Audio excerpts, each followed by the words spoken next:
You cannot buy this Corvette, not for any price. It has never crossed an auction block, never worn a window sticker, never belonged to anyone except the company that built it. And it might be the most important Corvette ever made, because without it, the car you picture when you hear the word Corvette would look nothing like it does. It started with a fishing trip and a shark. It ended up shaping 2 full generations of America's sports car, and close to 660,000 machines that rolled off the line. Almost nobody remembers its name. So let's talk about the Ghost. Every famous Corvette you can think of has a price. The split-window 63, the big block Stingray, the aluminum L88. They all change hands in the end, at auctions, in barns, in the back pages of the magazines your father used to read. Somebody owns them. Somebody can sell them to you if your checkbook is brave enough. This car is different. It sits in a climate-controlled room that belongs to General Motors. Next to a handful of other machines the company has quietly decided will never leave. There is no price tag, no phone number, no way in. It is the rarest kind of object in the car world, the kind that is really not for sale. And here is the strange part. For something almost nobody has seen in person, its fingerprints are everywhere. On the hood of the car, in your neighbor's garage, in the outline of the toy you had as a kid, in the shape that, for 20 years, was simply what a sports car was supposed to look like. It all traces back to one man, and to the stuffed fish he kept hanging on the wall of his office, which is a stranger place to start than it sounds. His name was Bill Mitchell, and in 1958 he took over as the head of styling for all of General Motors, the most powerful design job in the American car industry. The man before him, Harley Earl, had practically invented the idea of styling a car to make people want it. Mitchell inherited that throne, and he was, by every account, a character. Loud, foul-mouthed. He kept a fleet of personal cars and a personal motorcycle. And he loved deep-sea fishing, the way some men love religion. And before he ever caught the fish that gives this story its name, he had already put a sea creature on a racetrack. Back in 1959, working in a secret basement studio most of the company did not know existed, Mitchell built a low, finned racing car off an old Corvette test chassis he had picked up for $1. Because General Motors had agreed to stay out of racing, he paid for the thing himself, stripped the Corvette badges off it, and ran it privately under a brand new name, the Stingray. With a doctor doubling as a race driver behind the wheel, that car went out and won its class championship. It also happened to preview the next Corvette. So by the time the mounted Shark went up on the office wall, the obsession with fast, sleek, ocean-shaped machines was already well underway. The fish just gave it a face. On one of those fishing trips, somewhere in warm water off the coast, Mitchell caught a short-fin Mako Shark, and he did not just admire it and let it go. He had it mounted, and he hung it on the wall of his office in Detroit, where he could look at it every day. What got him was the color. A Mako fades from a deep, almost shimmering blue across its back down to a pale, ghostly white on its belly. It is one of the most beautiful color fades in nature, sitting on one of the most efficient predators in the ocean. Mitchell decided he wanted a car that looked like that. Exactly like that. Now, here is where the story gets good, and where I have to be honest with you. What follows is the legend, the version the designers themselves told for decades, and it may be polished smoother than the truth. So take it in that spirit. Mitchell told his paint team to match the car to the Shark. Not close, exact. That same blue, bleeding down into that same white. And the painters tried. They mixed, they sprayed, they sanded it back, they tried again. And they could not get it right. Because matching a living color fade with 1960s paint is really hard. And because Bill Mitchell was not an easy man to please, so, as the story goes, they gave up trying to match the car to the Shark. One day, they quietly took the Shark down off the wall, carried it into the paint shop, and repainted the fish to match the car instead. Then they hung it back up. Mitchell walked in, looked at his Shark next to his car, and finally called the color perfect. He never knew. Or at least, that is how the men who were there like to tell it. Make of that what you will. The car they were arguing over was called the XP755. The world would come to know it as the Mako Shark. It rolled out in 1961, although it did not reach the big auto shows until the following year, and the people who saw it had nothing to compare it to. This was a moment when most American cars were tall, chrome-heavy, and shaped like appliances. The Mako Shark was long, low, and pointed, with a snout like the animal it was named after. The paint did its job, deep blue over the top, fading to silver white underneath, so the car looked like it was rising up out of deep water. Underneath, it was a bit of a magic trick. There was no special chassis ready for it, so the body was built onto an existing Corvette frame, the one from the car that was already on sale. The point was never the engineering. The point was the shape. Although, being a Mitchell project, it did get toys. The first engine was a 327 cubic inch V8 with a supercharger bolted on and a row of side draft carburetors, the kind of setup that exists mostly to make a noise no sensible person needs. Over the years, the car wore several different engines as a rolling testbed, and the one it carries today is a later all-aluminum 427, the legendary ZL1. So the show car that started as a styling exercise now hides one of the most prized racing engines Chevrolet ever cast. Nobody planned that.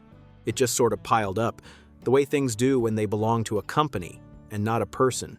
The cabin was pure 1960s science fiction, a clear double-bubble canopy coated to keep the sun out, a little periscope instead of a rearview mirror, side pipes running out along the body. None of it was practical. All of it was the point. And here is the detail everyone missed at the time.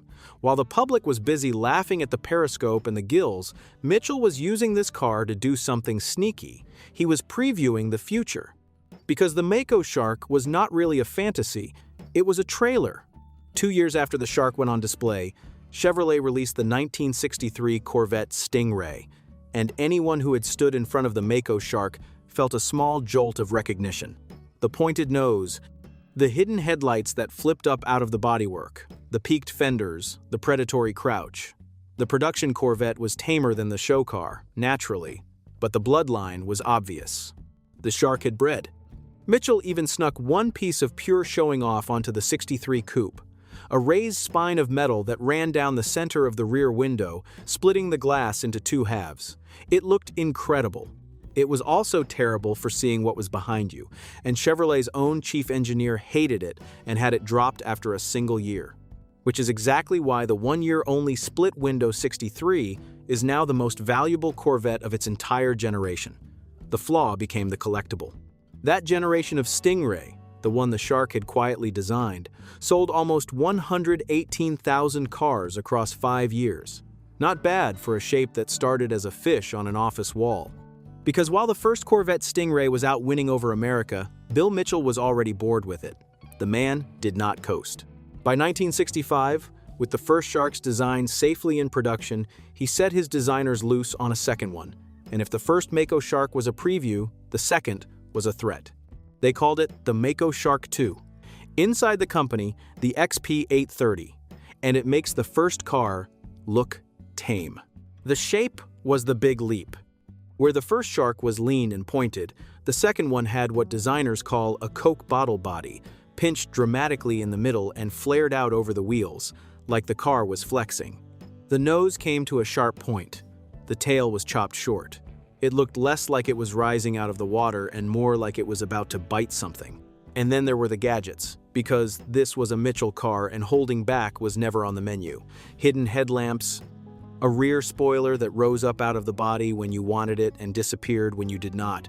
Square section bumpers that could extend outward like something off a Bond car, a license plate that dropped out of sight, a roof panel you operated with a button. The designers themselves nicknamed it the James Bond car, and for once, the nickname undersold it. If you are enjoying this one, do me a quick favor and subscribe. This whole channel runs on stories like this one, the strange machines and the stranger men who built them, with a new one every week. That is the only ask. Now, back to the Shark. And the oddest thing about it has not even come up yet.